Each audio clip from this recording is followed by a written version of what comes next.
Good afternoon or good morning. This is Tim Doyle with the Conference of State Bank Supervisors, and I would like to welcome you to the SES Consumer Complaints All States meeting. You will hear virtually, in virtual format, everything you need to know about the SES Consumer Complaints system. With that, let me turn it over to Wendy Rodriguez. As Tim mentioned, my name is Wendy Rodriguez, and I am the Chief Operating Officer of the Texas Department of Banking. And one of the functions under my umbrella is our agency consumer complaint area. I am here on behalf of Charles Cooper, the acting chair of the Board of Managers of the State Regulatory Registry, LLC, who is responsible for NMLS and the State Examination System, or SES. Charles wanted to be here today, but unfortunately, he was tied up and was unable to make it and make an appearance. However, he did feel that it's important that the presentation begin with a short history of how we got to this day and the importance. It's been about 2 years. That's when the NMLS 2.0 and the SES project under a previous vendor were halted. While there was a lot to sort out in the reinitiating and the rebuilding of NMLS, the SRR board, with the Commissioner John DeCray from Louisiana as the chair, made the decision to immediately restart the build of SES. The rebuilding of SES began from scratch, with none of the previous code being used. Brownswell Consulting Group was chosen as the development vendor, and Finch Consulting was brought in to do the infrastructure work.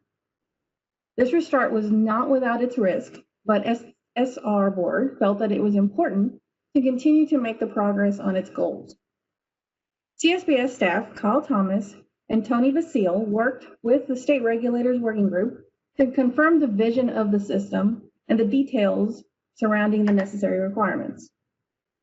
In 12 months, a production-ready version of SES was built, and it was piloted by 12 states for 3 months. Enhancements were made, and then 18 months after the restart of the project, the system was launched nationwide.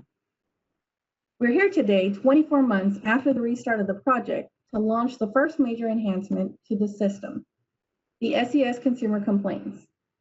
Today, you're going to hear how your agency can utilize this feature for banks and non-banks, and how it will allow you to coordinate with and gain the insight into the work performed by other agencies in this area.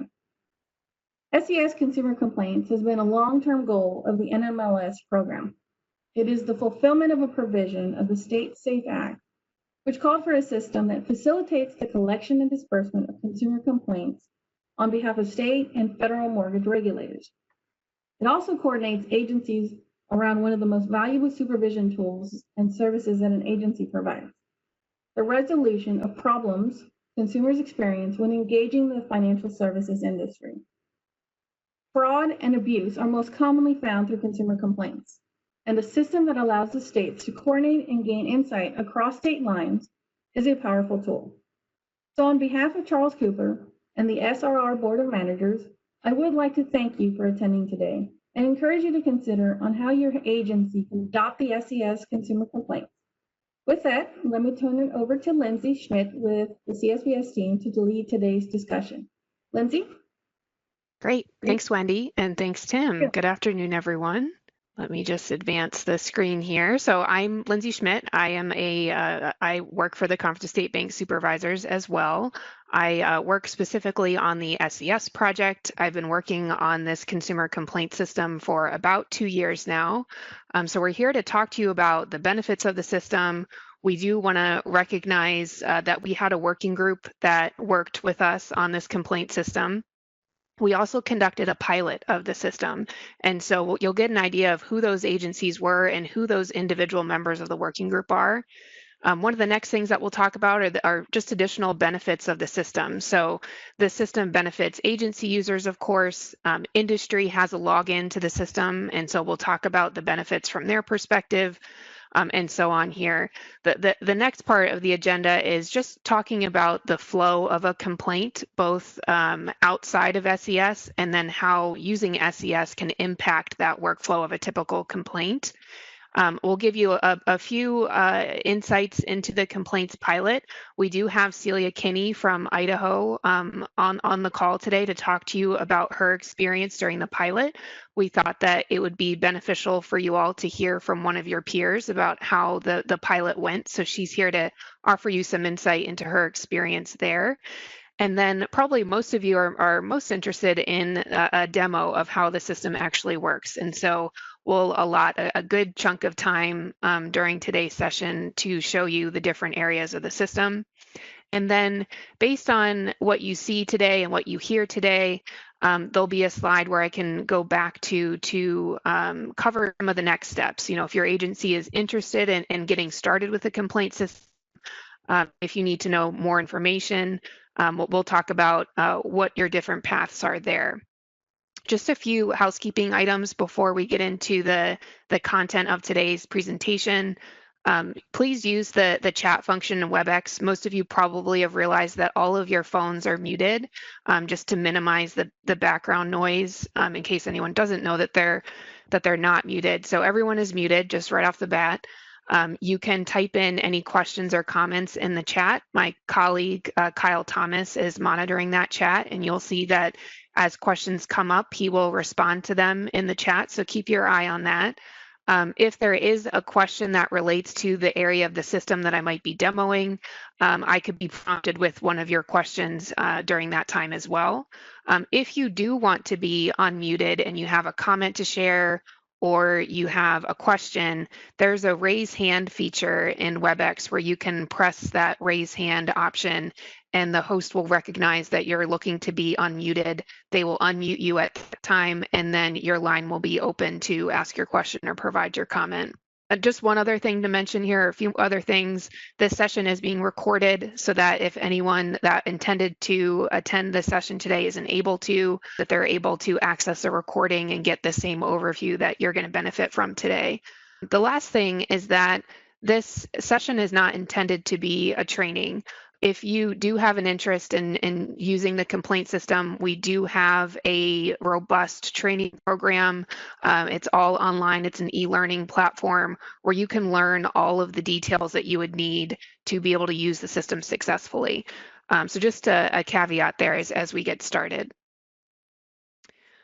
Moving on to the next slide here, as I mentioned, we first just want to recognize that we did not build this system alone here at CSBS. We had the help of a lot of different individuals and a lot of different agencies. And so on the map on the screen here, in the mint or light blue color here, these are all of the agencies that participated in our consumer complaints working group. And so there were 17 of them, one of our largest working groups. And so they got together in May of 2019 and helped us build the system up to the point that you're going to see today.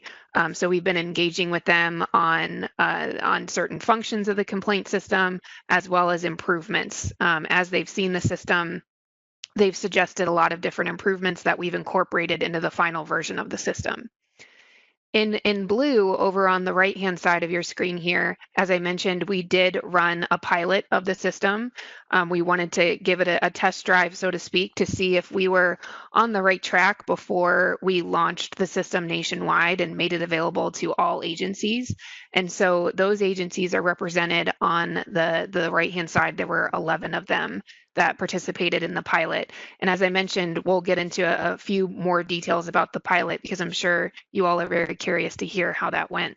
Going on to the next slide here, we just wanted to spend some time talking about the benefits of the system from different perspectives. So one of the first things to highlight is from the agency perspective, using the system would allow you to build connections between complaints and other supervisory activities. So we have a term in SES that's referred to as supervisory activities, and those could be exams, investigations, and eventually enforcement actions will be in the system. That's not quite built yet. But essentially, all of these activities, whether it's a complaint, an exam, or an investigation, is all attached to a company in SES. And so if you were to navigate to a company record in SES, you would be able to see all the complaints on them, all the exams on them, all the investigations on them, and then eventually, once we build enforcement, all of the enforcements on a particular company. So it organizes all of those supervisory activities by company.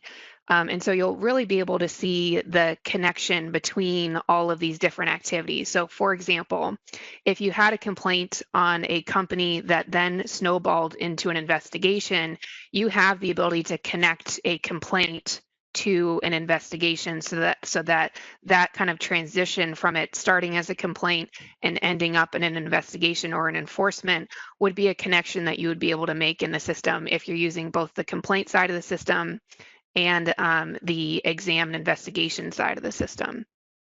The other thing to point out is that by using the system, you would be extremely informed about other complaint activity in other states.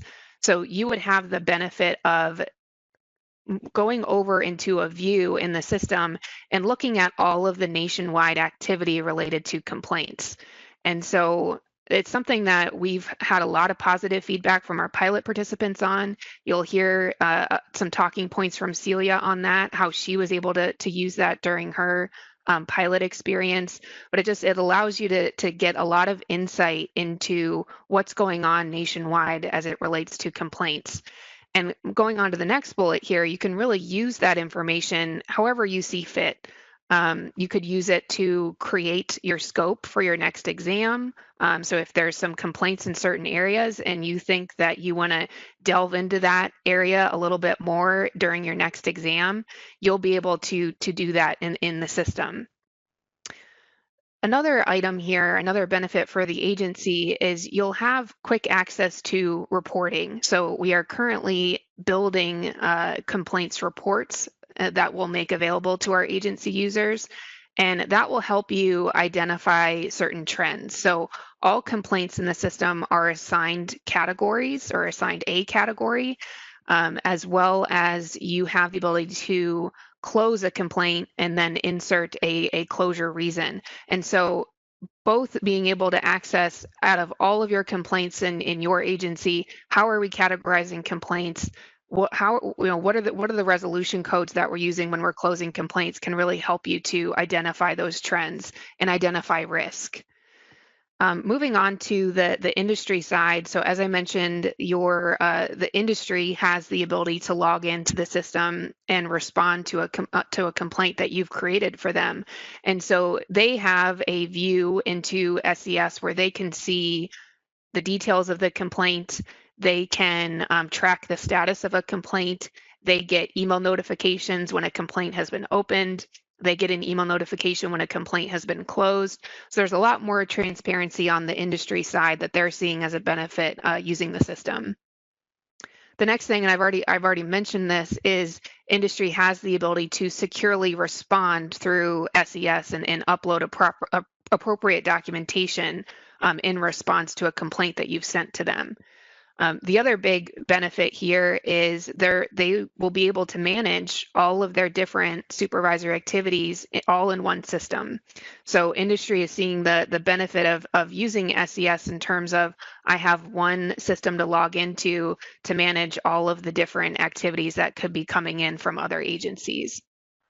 The last benefit here, and this is really a benefit for agencies as well, is that you all have a voice in the continuous improvement of the system. So this year, we've put in a system release probably every 2 months or so. There's a system release that has a whole slew of different enhancements and features. So we are still in the early stages of SES and complaints. There's always room for improvement. And our industry groups and you as an agency always have a voice into ways that we can improve the system. The last box here on this screen is talking about the consumer. And so this part is really important for you all to understand. Right now, the complaint system does not have any consumer-facing functionality. So while the agency has a login, the company or industry has a login, the consumer at this point does not have a login to SES. And so this is something that we'll begin to look at building probably in early 2021. But for right now, the consumer does not have the ability to initiate and route a complaint to your agency, but we are working on it. as far as one of probably the last benefits for the consumer is that there's an assumption that if the agency and industry are benefiting from using the system and they're seeing efficiencies, it could result in a quicker response or a quicker resolution for those consumers. Just want to highlight a little bit here what the general workflow, and those of you on the call probably know this more than anyone, the general workflow of a complaint before SES. So your agency is notified of a consumer complaint. For most agencies, that is either through a website, if you have some sort of link to initiate a complaint from your website. If you have an internal system, so some states have their own public portal where their agency can, or the consumer can log in and initiate a complaint. Some agencies still take phone calls and emails about complaints. Then the agency documents details from the consumer. Sometimes there's an exchange back and forth between the agency and consumer just to get the relevant details. As a part of that, sometimes the agency needs to conduct additional research about the complaint, depending on the nature of the complaint. So sometimes it's going out to the CFPB website. Sometimes it's referring to your own internal system to see if the subject of the complaint has ever been complained about before. And then when you're at a point where you're probably ready to actually get in contact with the subject of a complaint.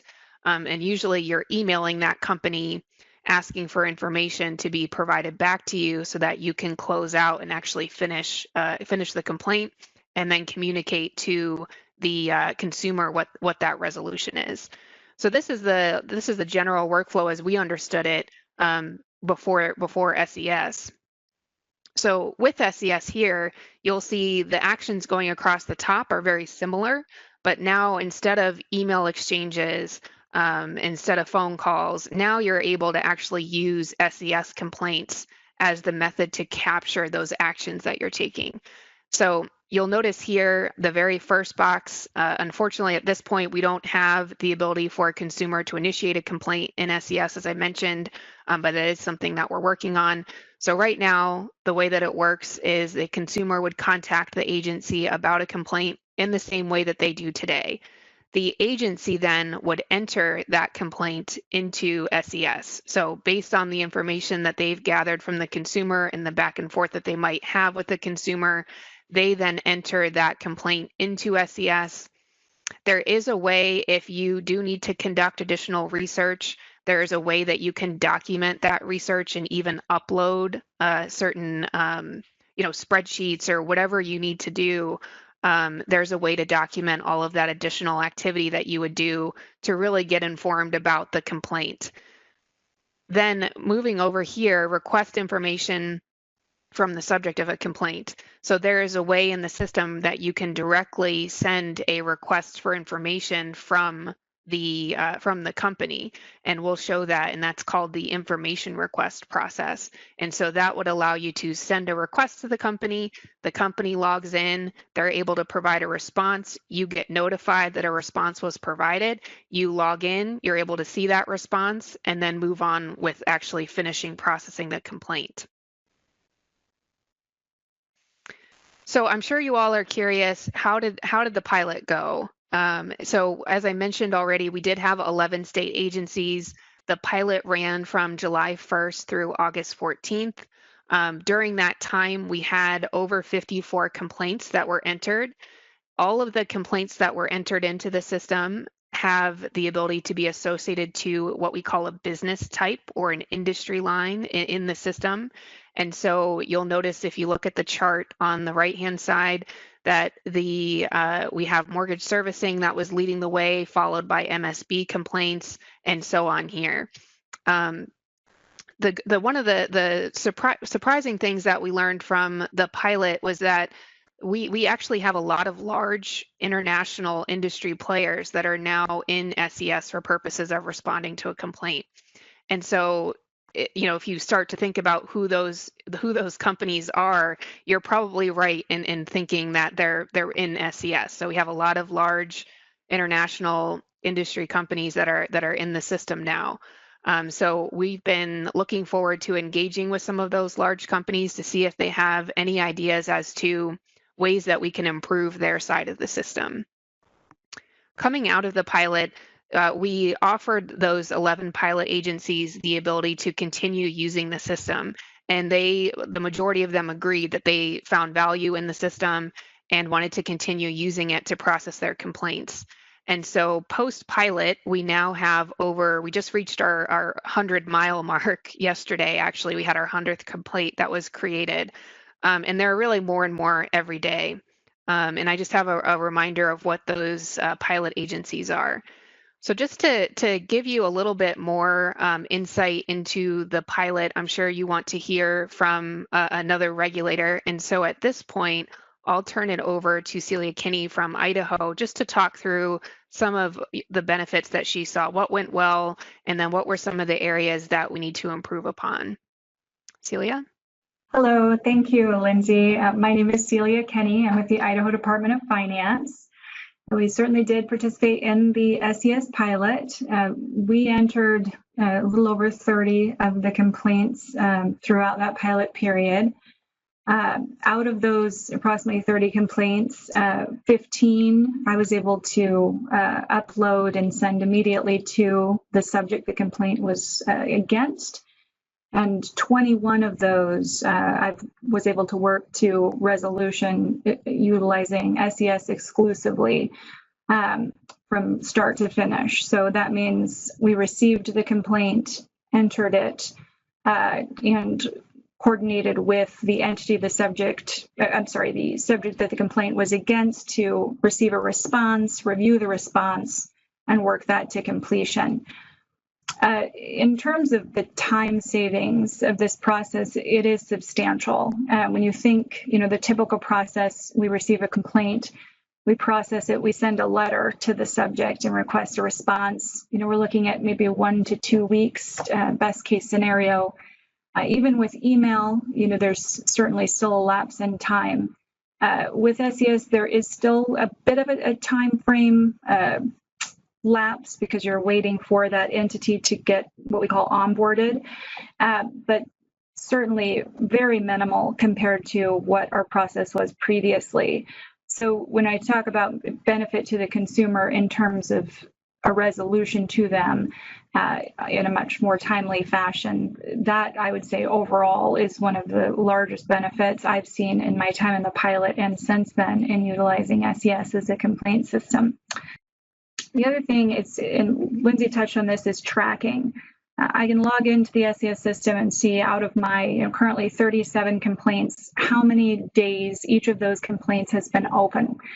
And that serves as a reminder to me that, I may need to look at this particular complaint. Why has it been open, 30 days versus a similar complaint that's been open 15 that was received, during a similar time? That kind of prompting to view a complaint based on the timeliness is also very helpful. Also, we've just recently been able to have 2 of our examiners complete the SES complaint training. So they will now be able to be assigned as point of contact to review the complaint, determine what is needed from the subject, make that request in SES, be notified when a response is received from the subject, download that response, review it, and then work it from that point.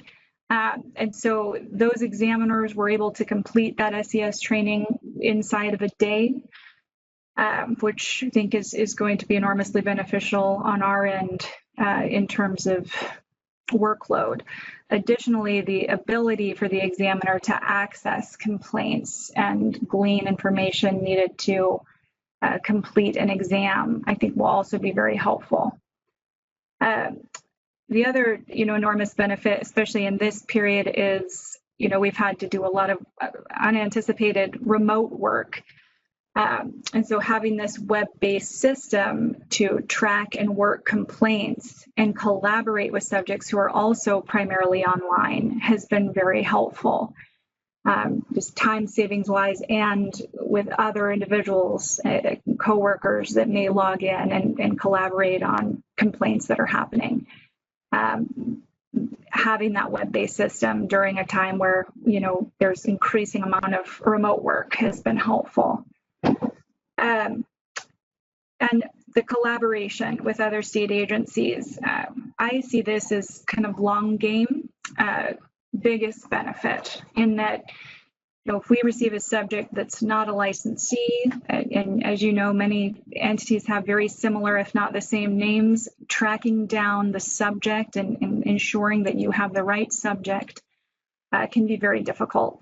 And so collaborating with other state agencies, you can tag other state agencies, you can ask questions on message boards just openly and request feedback. So getting that feedback and the ability to share information or request information, I think will be enormous in terms of regulator and our ability to pursue bad actors. In terms of the area that needs improvement, I would say primarily it would be the onboarding process. So when we receive a complaint, if the entity that the complaint is against has an NMLS ID, it's relatively easy to send them an information request and ask that they provide a response to the complaint. If they do not have an NMLS ID, they do have to first create an NMLS account and then go through kind of a registration process. So there is a bit of a delay there. And I know Lindsay is working on this with her team in terms of maybe a more streamlined and simplified process that we can provide to those NMLS entities so that they can complete that registration in a timely fashion. The other thing that I should mention too is, when I looked at how do I incorporate this into our current process, into our current complaints process, SES had provided template language that I've used within my letters and correspondence to subjects of complaints to let them know the department is transitioning to use SES as our complaints processing system. Here are some brief benefits that will assist you, industry, in creating an NMLS ID or utilizing this to respond. And then what I've done is I've just indicated, please produce your response via SES to this complaint. And that kind of encourages the subject of a complaint to respond by using SES. And again, making it more efficient. The last thing I'll touch on is, early this week, I did receive a new mortgage complaint from a very large national servicer. I went in, another state agency had already onboarded this servicer. And so I was able to, within 30 minutes, create a letter to that servicer requesting information we need for our investigation, upload the complaint from the consumer, and send it to that servicer all within the space of approximately half an hour.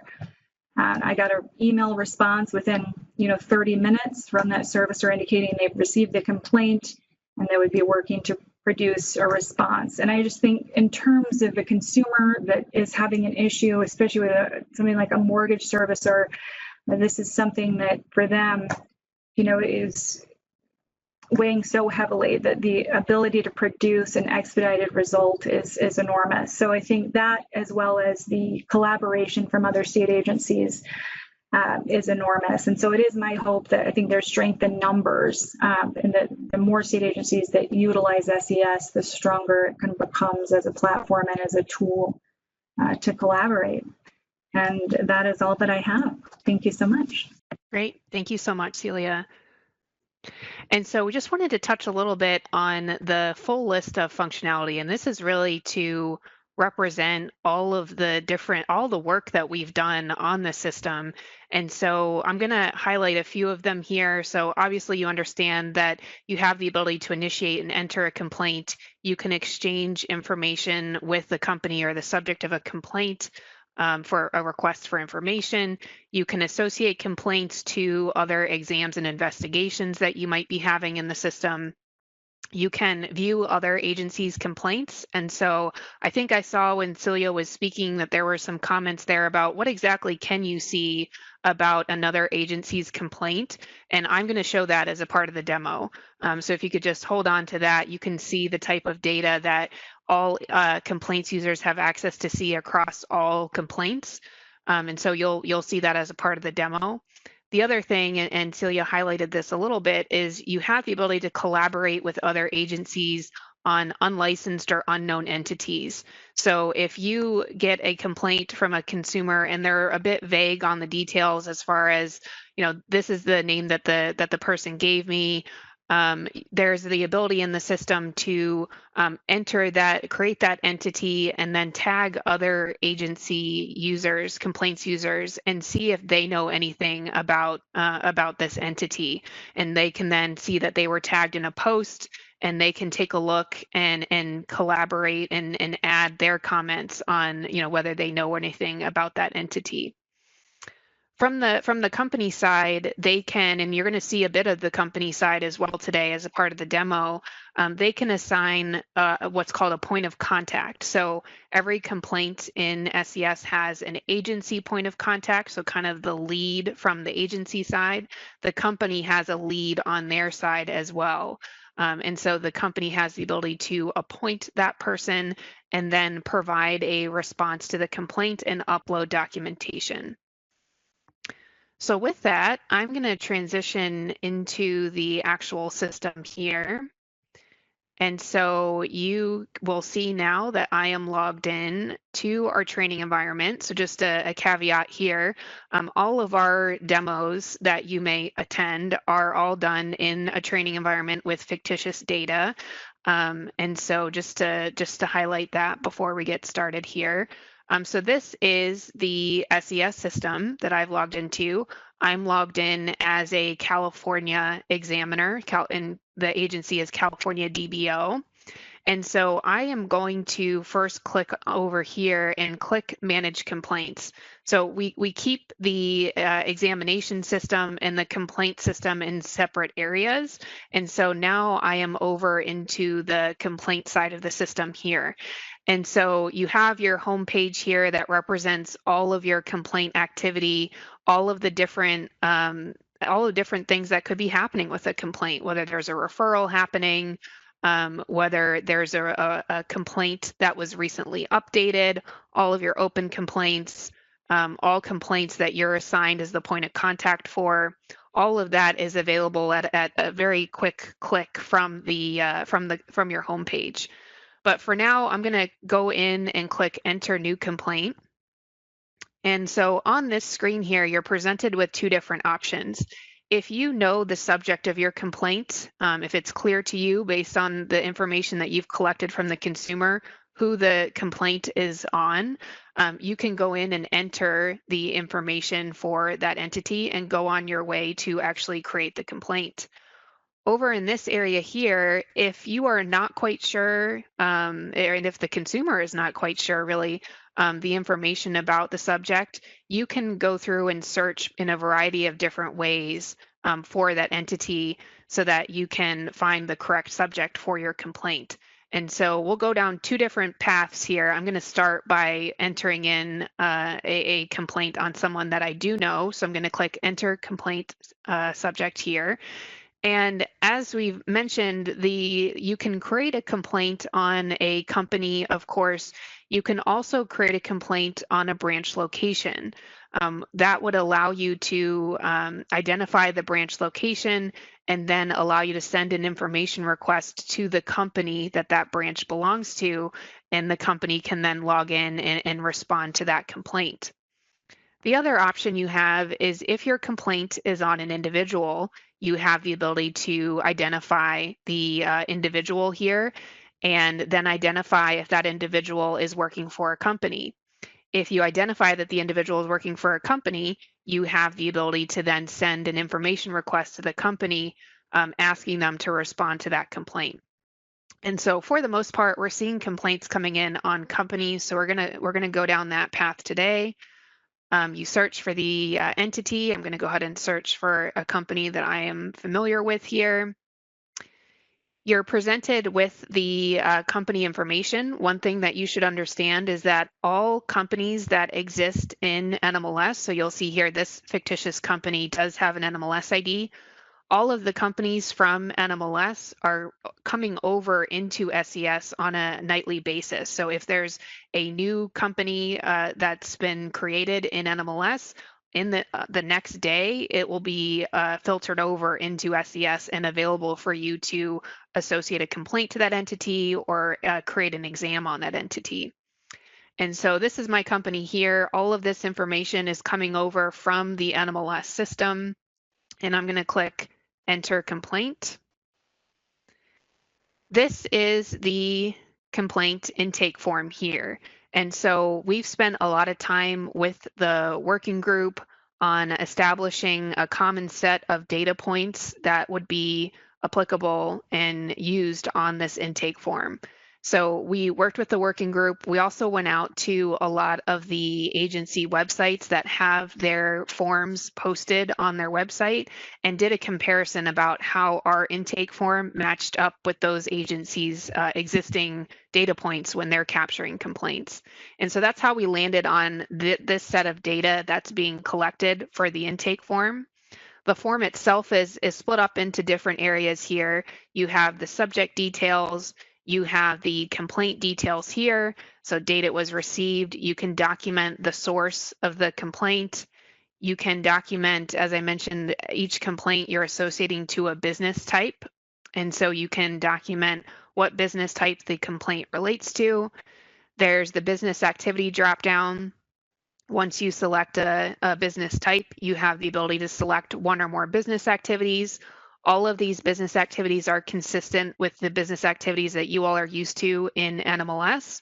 And so these activities are exactly the same. And then the last thing to highlight here is the categories. So we have about 45, maybe even 46 complaint categories right now. These were, this was again an area that we focused on with our working group to make sure that we got this list right. But really it's ever changing. We've gotten feedback from some of the pilot participants that we need to consider adding more categories. And so this list will grow and change over time as we have more agencies joining and starting to use the system. We want to make sure that you are able to appropriately categorize these complaints that are coming in. You can select more than one category here. So if there is a complaint that really straddles different categories, you have the ability to represent that here.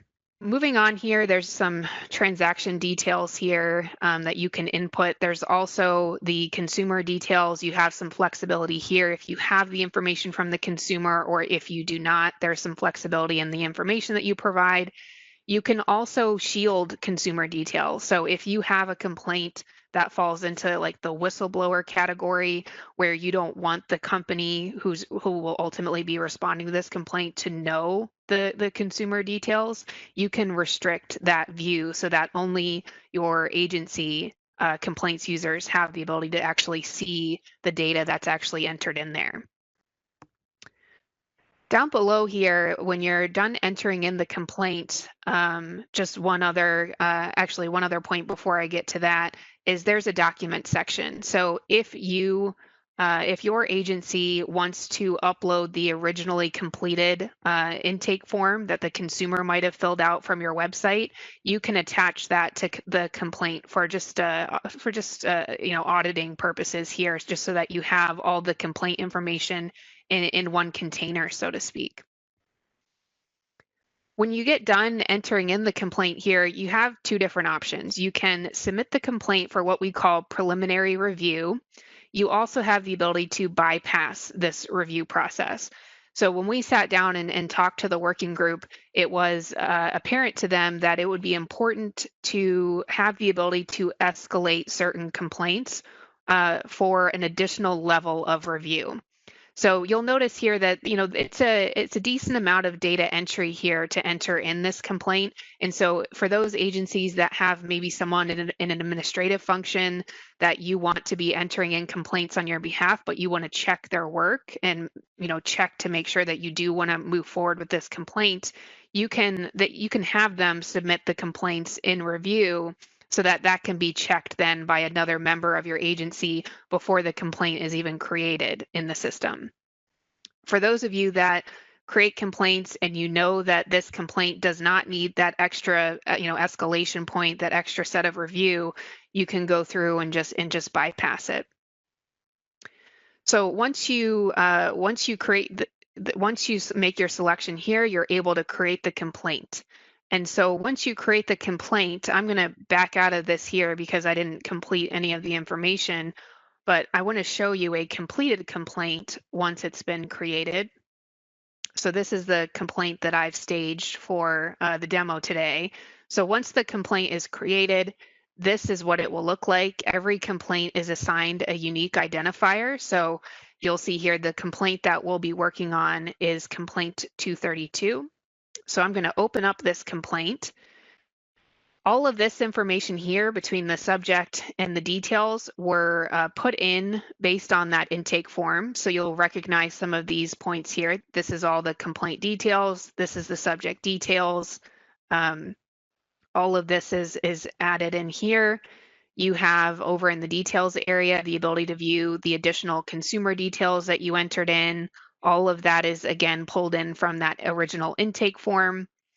This is where you would be able to see if if you're a complaints user and you recognize that this complaint was connected or needed to be connected to an ongoing exam that was happening, you could get these connected together. So that refers to one of the points that I was making when we were over into the PowerPoint, that you can connect complaints to other activities that are happening in the system about this same company.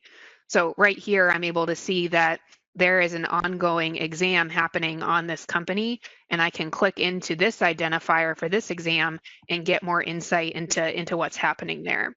So these two are connected. The other thing I have access to see is if there was an agency that needed to view this complaint for any reason. There is the ability for one agency to request to view additional information about this complaint. And so you'll see here, I'm logged in as a California regulator, that I got a request today around lunchtime to request to view this complaint from Idaho. And so I would have a complete picture here in this view access of all of the agencies that have requested to view this, and then the decisions that I made on those requests. So as the agency that owns this complaint is California, I have the ability whether or not I want to give that additional extra access to the Idaho complaints users. So I do have the power to say yes or no to that request. Moving on to information requests. So this is where you would have the ability to request more information from the company. So this is where, as Celia mentioned, she has the ability to actually add an information request and send it off to her company very quickly. And so you'll see here, I can click Add Information Request. This is where I would type in the information that I need from the company.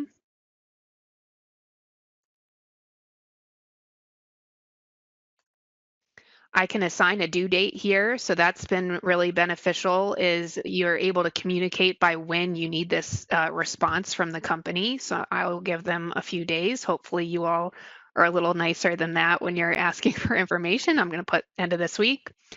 You have the ability to upload any document. So if you have any type of spreadsheet or form that you want your company to complete, you can upload that here so that when the company views this request on their end, they can pull down that spreadsheet or pull down that document, complete it, and then re-upload it to you in the system. You don't have to use this, but if the situation calls for it, you have the ability to go ahead and do that here. I'm going to add this request into the queue. So you'll see here that you have the ability to add as many information requests as you need to. For, I think, most of the complaints in the pilot, there were 1, maybe 2 requests for information, but you can add, as I mentioned, as many as you need to in order to get what you need from the company. I am ready to send my information request, so I'm going to view my queue.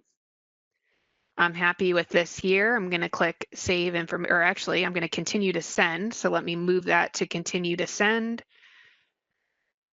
And so now I'm on an area in the system here where I can send this information request. So the first time, so this will be the first time that the company would get notified of the existence of this complaint. And so all of the activity that I've done leading up to this point, creating the complaint, associating it to an exam, the company does not get notified of any of that activity. They have no idea that the complaint is in existence from a system perspective. I mean, unless you've contacted them outside of the system, of course. So this is really the first time that you're going to be notifying the company in the system that they have a complaint that they need to log in and take action on. And so because of that, this kind of touch point that's really important between you and your company, we give you the ability to add some comments that the company would be able to see on their end.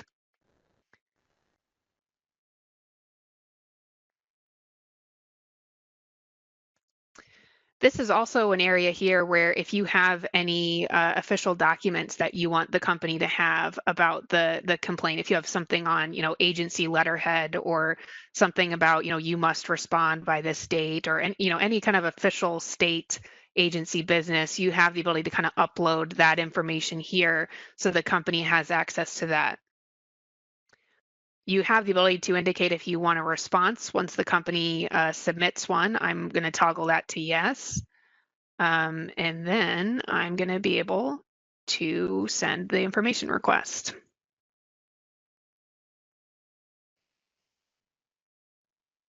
Okay, so what that's done is that sent both of these information requests over to the company. So they are now notified and they've been sent an email that they have a complaint.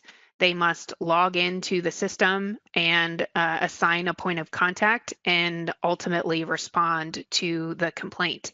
And so I'm going to show you how that works from the company side. So just bear with me here before I do that. So I am logged in as an agency now. We've gotten to the point here where I've sent the complaint and the information request to the company. I'm now going to log out of this California agency account, and I'm going to log in as the company.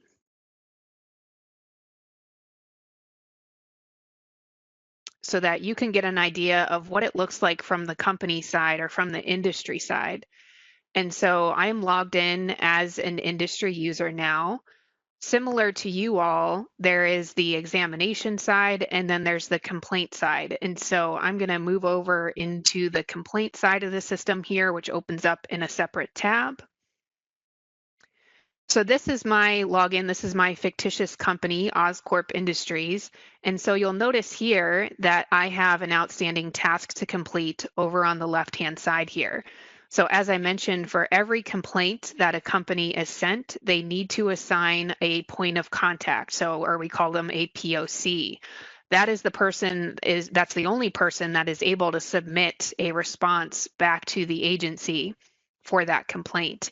And so I'm going to click into this task here and scroll up. And so you'll see here that we share a decent amount of information with the company as far as what was included on that intake form. It's not everything from the intake form. So there's the complaint details. They can click in here to view the additional details of the complaint. They have information about the consumer that's shared with them. They have an example of the information request down in this area. These are the comments that you provided. If there were any documents that were uploaded, like the document that I mentioned that could be in your agency letterhead, that would be able to be accessed here, but I didn't choose to do that. These are the information requests. This is the area where the company would be able to assign their lead. And so I'm going to choose this individual here and submit. One really nice thing about the system is that just like the complaint ID is 232 on my end as the agency, the company sees that identifier as well. So if they have multiple, exams going on, if they have multiple complaints going on, you both can be on the same page as far as, what complaint is this regarding? It's complaint 232. So I'm going to get into this complaint. You will notice here that I have a lot less tabs than the agency does. So it's really just a matter of taking a look at this information. So this is the summary tab for a company. This is the details here.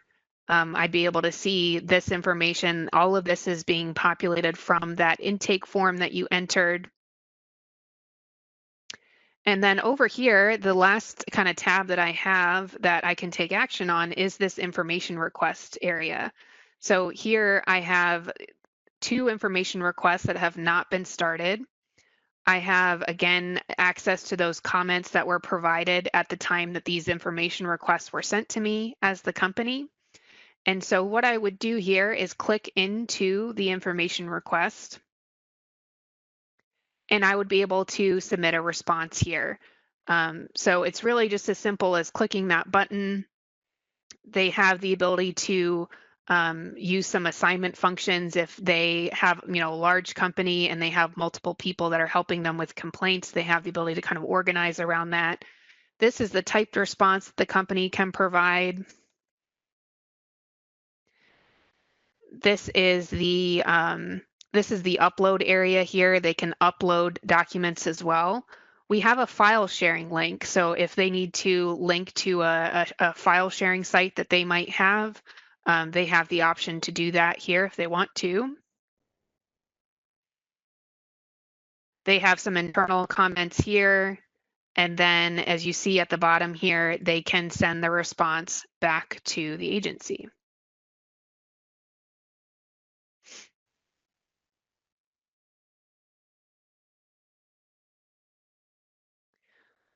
So that sends the response back to the agency. The company can choose to send responses one by one if they want to, if they have multiple information requests, or they can queue them up and then send responses all at once.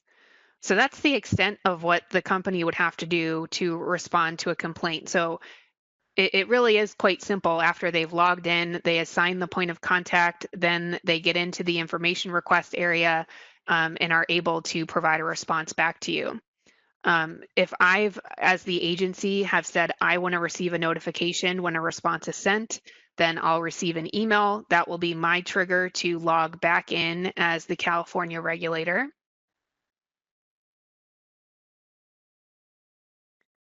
Move over into the complaint side here.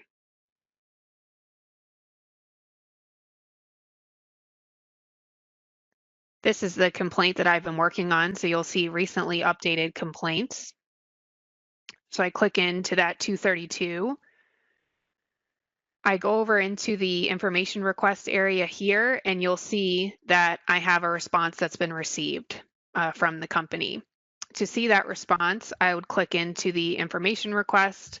I have the ability to send the information request back to the company. So if for whatever reason this response is not satisfactory, maybe they forgot an attachment, I can bounce the information request, so to speak, back to the company so the ball is back in their court to respond. I can also, if the response looks good, this is where you would go to see the response.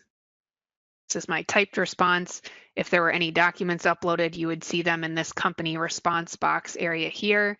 I can indicate that I've looked at the information request and mark it as what we call quick look complete.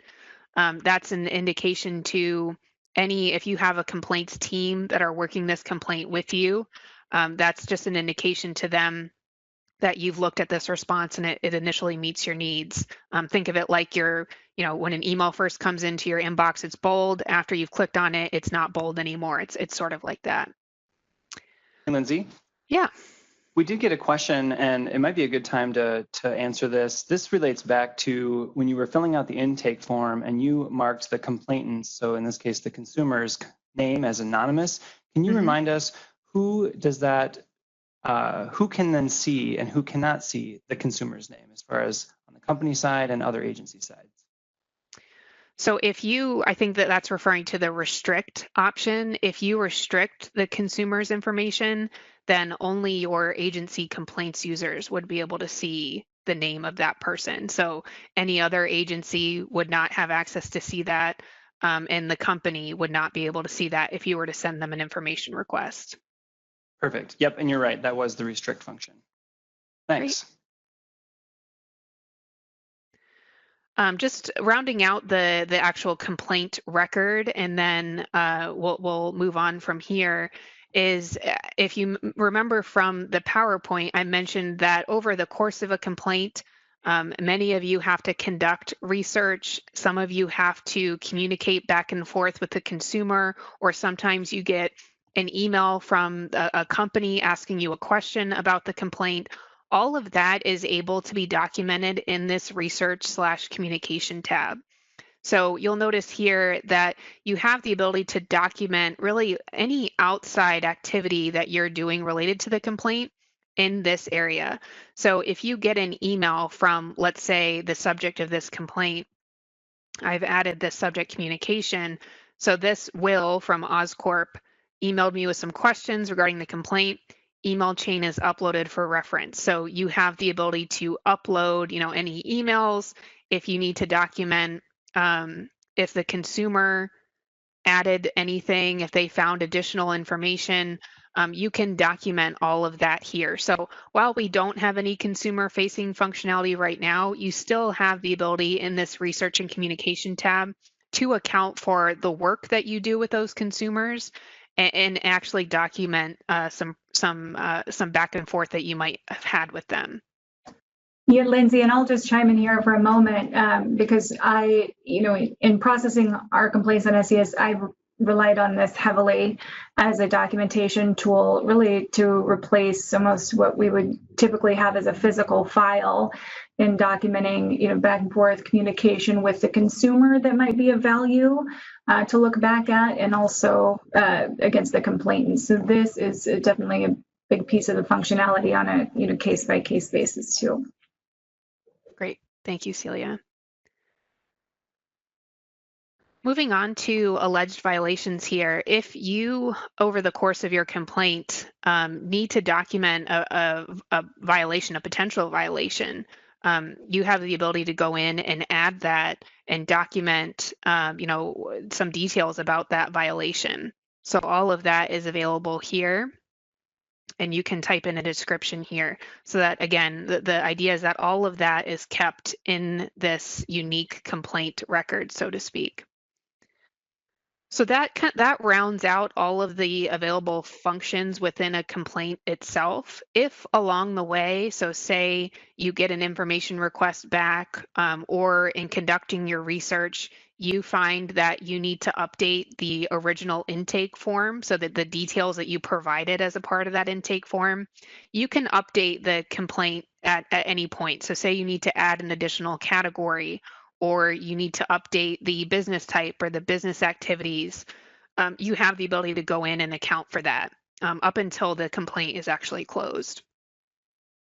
The other thing here is that you can close the complaint at any time. So as soon as the complaint is open, you have the ability to close the complaint. And so I'm just going to go through and close the complaint so that you can get a sense of how that works. So these are all of the different closure reasons here. So a lot of these we worked with the working group to make sure that we had a comprehensive list. But as I mentioned, kind of similar to the categories, we know that this list closure reason list could need to grow over time as more agencies use the system and have different needs than what's represented here. So this is as I mentioned, the closure reasons that we've landed on. If you do say closed with monetary relief, you have the ability to designate the amount and then when the relief was paid out. If you referred the complaint to a federal agency, so right now none of the federal agencies have a login to SES, but you do have the ability to represent a referral out to a federal agency. So we have a drop down for you to choose from here. You also have the ability to indicate any complaints that were referred to a state agency. So you can pick that closure reason and then start to type in that agency's name. As I mentioned, we have a referral process in the system where you can choose to refer this complaint to another agency, but that agency also needs to be using SES for complaints in order for that transition to be allowed. So if you have an agency that's not in SES using complaints, you can still indicate that you referred it to a state agency by following this path here. So that's that's really what I wanted to show from creating a complaint on a NMLS entity. Now we want to switch gears a little bit so that I can talk to you about what about complaints about unlicensed or unknown entities. How do I get a complaint created for those types of situations? And so I'm going to get out of this complaint. I'm going to go back to the home page here. I'm going to click enter new complaint. And if you remember, we went down the path that we went down here by clicking on enter subject ID because I knew the complaint information that I needed to enter in and who the subject of the complaint was on. If I do not know the subject of a complaint or am a little bit vague on some of the details here, and I want the ability to search all of the different entities that are in SES, I can click search for subject. And so this brings me into what we call our kind of robust search engine here. And this allows you to search by name of the subject. You can search by location. You can search by if there's a particular employee or individual, you can type in that person's name here. You can search by keywords. You can search by phone number. You can search by website here. So we give you all of these different ways to search because once you exhaust the search results and you know that all of this information that's returned back, I have not been able to find my subject, you have the ability to create that entity in the system. And so I'm just going to go through here. I'm going to do a keyword search on trunk. Or actually, let me move over here and put in a name. So what the system is going to do is it's going to return two different areas here. So I put in the name Tony here. This is going to pull back all of the NMLS companies that have the name Tony in their name here. I can choose to include other trade names, as you can see here as well, so that the system will search any of the other trade names that have been added in NMLS. And so I can go through here and verify if this is the subject of my complaint. I can use some of these other search options here. But you'll notice here over on this area, the non-NMLS entity area, this is where I would have access to see any matches for any other entities that have been created by other agencies that are not an NMLS entity. So I can go in and look at these entities and determine if this is in fact the subject of my complaint. And so let me click into one so that you can see the information that's entered in about this non-NMLS entity. So this non-NMLS entity was created by my agency, by California DBO here. I have a description here. Tony is providing loans to consumers out of his car. I have the ability here to see if there's a website that is a known website for this entity. If there are associated individuals that are known individuals at this entity, I have the ability to document those as well. And so let me get back into this tab here. If I've determined that Tony loans is in fact the subject of my complaint, and I want to associate my own complaint to this entity, it's just a matter of clicking on their record. Let me move my photo here, and then click enter complaint. And that's how you would enter a complaint on a non-NMLS entity. So the idea here in offering these searches is so that you have a full idea of all of the different entities that are in SES so that you don't create a duplicate record for the entity. And so I'm going to just show, if you have exhausted, as I mentioned, all of the different search options here, and you say, I do not have this information, you'll see SES was unable to locate any known subjects matching your search criteria. You have the ability to then create that entity. So we really want you to be able to search and find the subject of your complaint, and hopefully it already exists, whether it's an entity that is already in NMLS, or if it's an entity that was a non-NMLS entity that was created by another agency. If for whatever reason that's not the case for any of them, you can go in and then choose to create your own non-NMLS entity here. And so this is where you would start to type in the information that you know about the entity, and you can create it that way. I'm going to pop into another non-NMLS entity here real quick, just to show you, as we mentioned and as Celia mentioned, there is the ability, once you're viewing a non-NMLS entity, there's the ability to start up a discussion about this entity. So you'll notice I'm in this entity's record. There's a discussion area here. This is where it's almost like it's very similar to social media, where you can tag other agencies, they can reply in the system, they can upload documentation.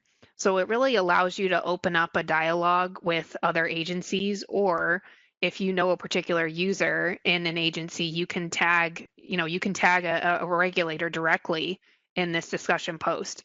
If you're not quite sure, I don't know all the users at an agency, but I think they might have some information, then you can choose to tag an agency in your discussion post so that they all get notified of a post so that they can log in and respond to you. And so we're really excited about this functionality. There's nothing like this in NMLS or even in the SES space right now. It hasn't been used yet in the pilot. The hope is that as more agencies join SES and start using complaints, that there will be more collaboration of this nature. I know there are a lot of pilot agencies that are really interested in this functionality, but just haven't had an instance to use it at this point yet. So that's the non-NMLS entity path. And the last thing, one of the last things that I wanted to talk about is just, there were a lot of questions about what type of access you have to other agencies' complaints. And so I wanted to spend some time on the complaints tab. So all agency users have this complaints tab once you've logged in. And this is going to represent all complaints that have been entered in by NMLS entities, on non-NMLS entities. All of your complaints are represented here in this list. If you toggle over into nationwide complaints, this is where you'll notice, and again, I'm logged in as a California regulator, this is where you will start to see complaints that have been entered in by other agencies. And so you'll see here, this is an Idaho complaint, this is a Texas complaint. Again, this is all in the training environment, so all fictitious, but I have access to see some information about this complaint just on this main grid here. So who the lead is from the agency side, what business type it applies to. I can open up these filters here. You might notice there's show filters, so that if I am a complaints user that just works in the MSB space, for example, I can open up the filters and just look at complaints in other agencies that apply to MSB. You also have the ability, if you have a neighboring state and you want to see their complaint activity, for example, you can filter by agency and see what's going on in your neighboring states. So this level of information here is what you would have access to see. Once you click into this, so if I were to click into this Idaho complaint 234, you'll notice that I have an abbreviated view of the information for this complaint. So I have some summary details here. So I can see some information that's been entered in about the complaint. I can see who the complaint is on. I can see who the lead is from the agency side. I can see some transaction details. I can also see this complaint just happens to be in a referral status. So this complaint is attempting to be referred. So I would have access to see that it's currently in process and being referred to the state of Oregon. I would also have the ability to see if this complaint is attached to any supervisory activities. I can also see if there is any access request associated with this complaint. If I have, so let's say this is the name of the company, Idaho DOF Company. If I have a supervisory need to view additional information about this complaint, which I don't have the ability to request additional access here because this is in a referral status. So let me pick out another one here.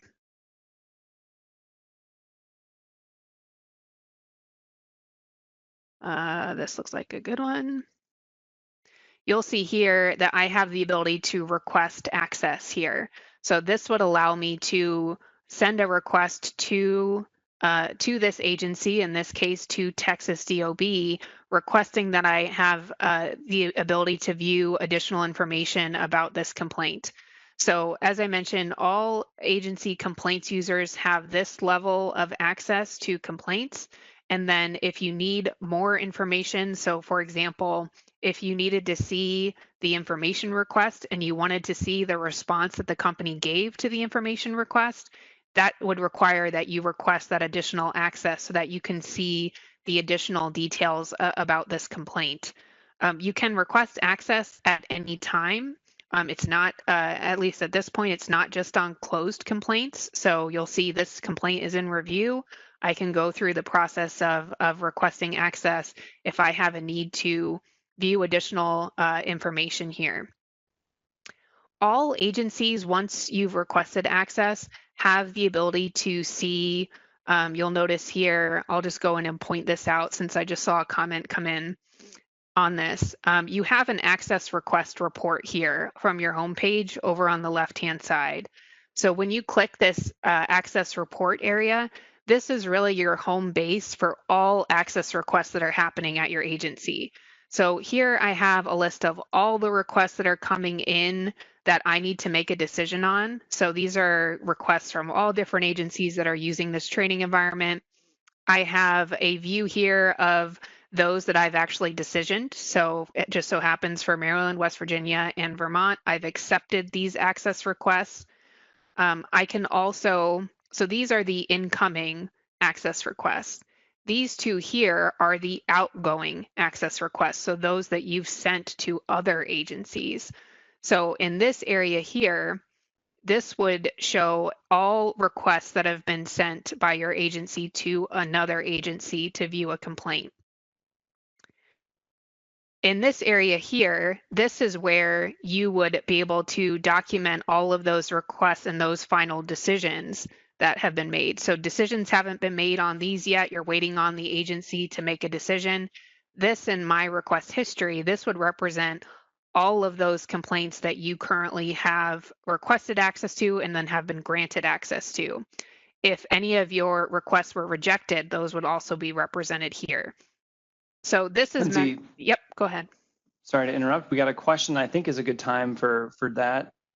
One attendee today is asking about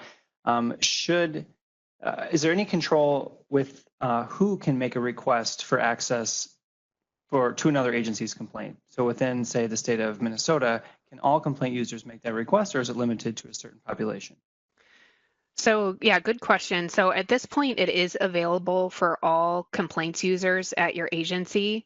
If we need to think about reducing the different people that have the ability to request access, we can look into doing that. But right now, it is open to all of your complaints users at your agency.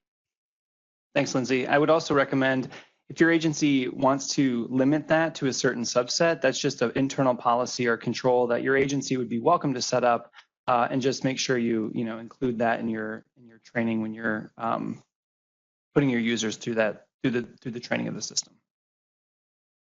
Yep. The other thing just to note is that access does not expire. So once you've granted access to an agency, it would be up to you to kind of monitor, and you can remove access at any time. So if I click into this request, for example, you'll see I have the ability to remove the agency's access. So this is really a helpful tool for you to be able to see what's going on and actually manage these access requests that are coming in. So I think this really concludes the end of the demo here. There's a lot more that we could get into, as I mentioned, but this is not it's not intended to be a training. Sometimes I default into trainer mode. I used to be a trainer at CSBS, so I'm trying not to do that.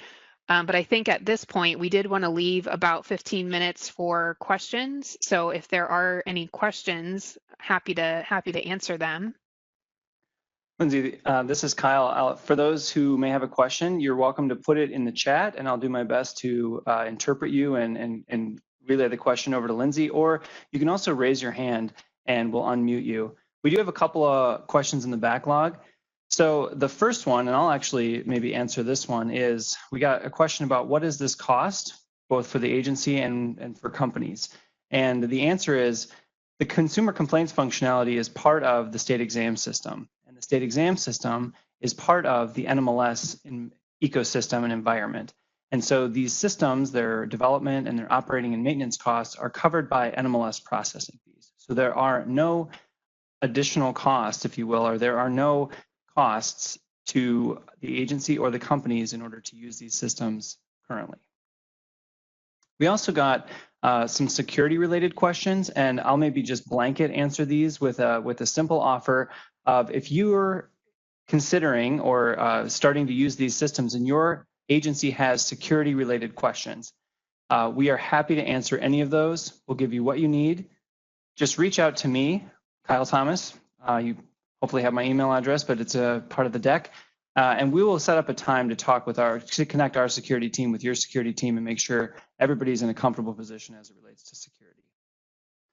And then Lindsay, this is a good question for you. It goes back to the discussion board functionality. We got a question is there a way to use that functionality within just your agency? Yes, you would be able to tag, let me see if I can get back into it, but you should be able to tag another user within your agency if you know the person by just putting in, so I'm putting in California, and all of my California colleagues are coming up here. So I can go in here and then type in my comment and then tag my particular colleague in this post. So you can do that. Great. Thank you. We had another question. If our state is interested, could we set up a trial period or certain persons to just be guinea pigs? Kyle, do you want to take that one? Sure. I think our answer is reach out to Lindsay or me, if that was your question, and let us know what you have in mind and how we might make that work. We realize that some agencies may have seen enough today and just want to do a clean cutover and start using the new system right away. Some agencies may want to start with a certain industry or a certain group of users. That every agency is set up a little differently. So if you've got some thoughts on how you want to get started with this, but don't want to maybe take it on whole hog, just reach out to me or Lindsay. We'll set up a time to discuss what options are there and go from there.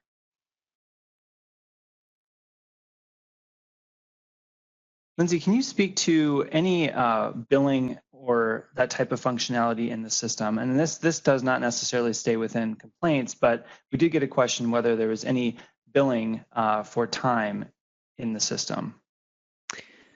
There is not currently on the complaint side. On the exam side, there is a time and expense feature that you could use to document time spent, time and expenses done on exams. But if there's a need to add that feature into the complaint side, we could certainly do that very easily if that's an ask. Yes, I think that's a good answer. And this is a good time to remind folks that one of the things Lindsay mentioned at the outset is that this is a living and evolving system, and we want your feedback to guide us on where we take it going forward. So you know us, you can reach out to us with feedback, or there's an inbox, simply sesfeedback@csbs.org. I put that in the chat early on. That's another good place to send thoughts that you have about how to improve the system. Scanning through some questions, we got a lot of questions in here, and Lindsay, Celia mentioned in her remarks about how to work with a company who doesn't carry a license in NMLS, but is willing to be supervised or have use the consumer complaint system in SES. Can you just quickly describe the process of how we have to get a cooperative company who maybe isn't licensed in NMLS into the system? Sure. Yeah, so that entity would have to create an account in NMLS. They can do that by filling out what's called the company account request form that has information about, their legal name, their EIN, their main address, who some of their contacts are going to be at the company. And then that request goes into a processing queue. And then once that request is granted and the account is created in NMLS, it's assigned an NMLS unique ID. And then on the next night, that information is going to carry over into SES so that you can then create a complaint on that company or initiate an exam on that company and communicate with them through SES. There's no need for them to fill out an MU1 form. So it's really just a matter of getting them started in NMLS to get their account created, which will then feed its way over into SES. But there's nothing that the NMLS system is going to do that's going to force them to apply for a license or complete the MU1 form. So hopefully the person that asked that question is familiar with what the MU1 form is, but that would be the process. And I can just comment too that I have been able to work with probably 4 or 5 entities that are not licensed and don't have an NMLS ID that were able to ultimately successfully register with SES and communicate back and forth with me via that platform. And again, I think that's a big benefit. And this is Kyle. Thanks, Lindsay and Celia.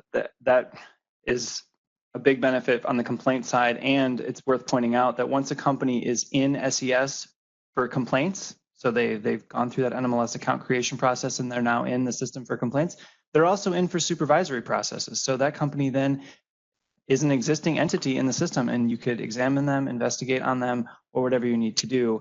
And once they're in from one agency, they're in for all agencies. So that's another thing to keep in mind there. We have another question, I think. We got quite a few more questions coming in, so we'll do our best to get to all these. We've got 7 minutes left. I apologize if we skip yours, but we'll reach back out to you on a one-on-one basis and make sure we get your answer to you. We got a question about how do we handle in the system if the licensee hires an attorney? Can we enter the attorney as the contact? So Lindsay, can you describe that third-party user role in the system? So we don't have third-party users on the complaint side right now. That is something that we have on the exam side. We are looking at the ability for when you're entering in the consumer information, the ability to appoint like a secondary contact so that if that person is an attorney or if the consumer prefers that you communicate with the attorney, that you would have the ability to indicate that that's the preferred contact person when you're entering in that complaint and filling out the intake form. So that would be the current process, how an attorney would get involved in a complaint. Perfect. Yeah, and on the exam side, and this may be something we look into on the complaint side, companies company users, a certain level within the company, can add what we call a third-party user to help support an exam or an investigation. The company really controls that and is up to them who they add and grant access to. So that's how it works on the exam side, but for certain technical reasons, we weren't able to do that just yet on the complaint side, but certainly something we can look into and work with the working group on. We got another question about file size uploads. The question was for licensee uploads, is there a restriction on that? In the case of mortgage servicers, we often request phone call recordings, and those would likely be large files. So in the system, whether it's complaints or on the supervision side, each file uploaded must be less than 1 gig, but more than one 1 gig file can be uploaded into the system. So if you make an information request and the company needs to send you a phone call recording, as long as it's under 1 gigabyte, it can be uploaded into the system. That's a system-wide restriction. It's not really something we can control at CSBS. It's part of the platform, but we are interested in keeping our ears open if that becomes an issue for any regulators or companies. We got another question about dual factor authentication, and I assume this applies to both agency and company users. The entire system, SES, it requires multi-factor authentication when accessing it. And that is established at the time of account setup, whether that's for you as a regulator or the company user that is enrolled in the system. So in other words, all users must use a multi-factor authentication service. Regulators can use Symantec, the same one that that NMLS uses, as well as we have Google Authenticator, a free version, and Symantec offers a free version as well through a mobile device, and that's available to both companies and regulators alike. So in short, there are, yes, multi-factor is required, and there are a couple different options there. Lindsay, maybe a good question to kind of wrap up here, because we're in the final moments of the call, is just a word on reporting capability and where we're going to go with the reporting capability for the system. What's in there now, and kind of how we're going to tackle that question going forward. Yeah, so if you noticed when I was in the system and I navigated to the complaints tab here, you'll see that there's a variety of different ways that I can kind of slice and dice this grid of information. And so you can, this is a good way for you to view your complaint details at a high level. As far as official reports go, we are in the very beginning stages of working on complaints reports. Our developers are currently building some reports for us to socialize with our working group. So it could be some of the reports that they're going to build are reports based on complaint categories, reports based on closure reasons, so that you can identify what are the, are there any common categories that are being used, and does that point to a trend in what's going on with complaints at my agency? There are also, there's a report that's being built that would identify any complaints that have alleged violations on them. So we met with a handful of agencies that are a part of the working group to just get some ideas about what reports would be beneficial to them.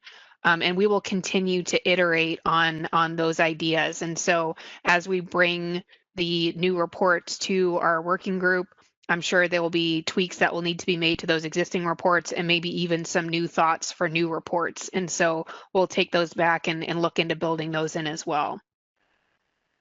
So more to come. Yes, that is kind of our motto with SES is always more to come. One final question, and we get this one a lot, and this may be also in that more to come category, is what kind of relationship does this system have with the CFPB system? And the answer is that we give often is currently there is not a relationship between what we've created and the CFPB's complaints database. There's no connection there. One of the reasons for that is because you as state regulators do a very different service when it comes to processing complaints. You advocate in many cases for the consumer, and you have a much more rigorous process of going through and resolving complaints. And so there wasn't a lot of common ground necessarily between our two systems, but we do recognize that there may be value in establishing a connection. So we, on both ends, we may need to technically connect, and also may need to allow the CFPB to use the system at some point. That's something we're going to begin working with the working group and the CFPB and figure out what common ground is there and how we might connect those two systems. So we've probably got 12 or 13 more questions that we won't get to. So we'll just commit to reviewing these questions, reaching out to you individually because we can see who sent them and make sure we get answers over to you. Lindsay, let me turn it over to you for some closing remarks. Yeah, thanks, Kyle. So on this last slide here that you all should have a copy of the PowerPoint, if you are, just want to cover some options really quickly for if you are interested. So if you are very interested, you can complete our industry intake form or interest form. You'll see that that's linked in the PowerPoint. We'll be in touch with you on or after September 28th to get you started. If you do need more information, we are available. So I included Kyle's information here and my email. If you need any additional information, please reach out. If you're not ready to make a change right now, maybe it's not the right time. As we've been talking about throughout this presentation, we're always enhancing the system, and we'll be enhancing the system with consumer-facing functionality, and the system will just keep growing and growing. So keep an eye on our system releases. There's also csbs.org about SES that you can get a sense of what other agencies are using SES, what agencies are using the complaint system. So that's just a way for you to keep informed if you're not quite ready to make the jump right now. So I just want to say thank you to all my panelists. Thank you, Wendy. Thank you, Celia, for all of your comments. Thank you all for taking the time to hear about the complaint system. I hope you found it useful, and we'll talk to you all soon.